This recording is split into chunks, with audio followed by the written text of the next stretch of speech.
Hi friends, this is Susie, your Candy Crush guru, here to help you solve the puzzle of level 2950. And the first thing I need to say is, ugh. We used to have more moves on this board, and even with those extra moves, this wasn't an easy thing. There is a lot of luck required on this board, but there are some strategies that we can use. And so we're going to have to keep practicing those strategies until we can capitalize on a lucky board. We've got to get this ingredient all the way down to here through this system of portals and this licorice, these licorice twirls. So what I want to do is clear this area out as quickly as possible. There we go. So that I can make some specials that can take this out. Unfortunately, these cleared this area but didn't do much for the sides here. We need probably stripes to do that work, so let's go ahead and make some stripes. We need to take out these licorice, there we go, so these can slide down. This is not a good combo.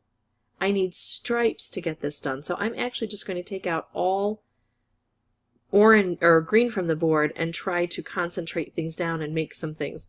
Well, that was a lot of falderall, but no real consequences for my board here. Stripes are going to be best if I can manage them. So while I'm waiting for things to fall into position, there we go. I'm making the stripes. And then this is going to come along here, and I have to try to drop it down while it's here. It's going to be tough to do, but I've got a couple of stripe wrapped combos.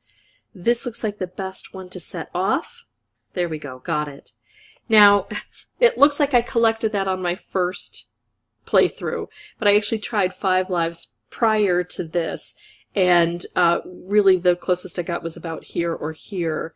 So that just all worked out for me, but let me tell you that because I practiced and I understood the board and how these conveyors worked, that was a little bit of a bonus for me.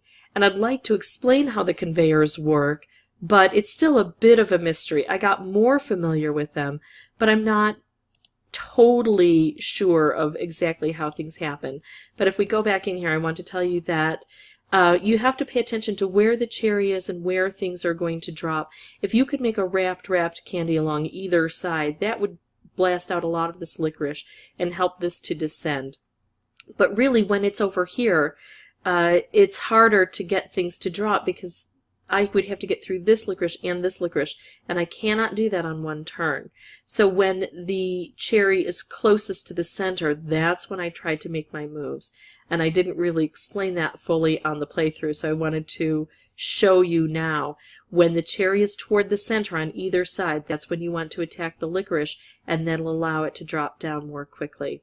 If this was helpful, I'd ask that you consider liking and subscribing. That in turn would help me out. If you have any questions or comments, please put those below. And as always, thanks for watching.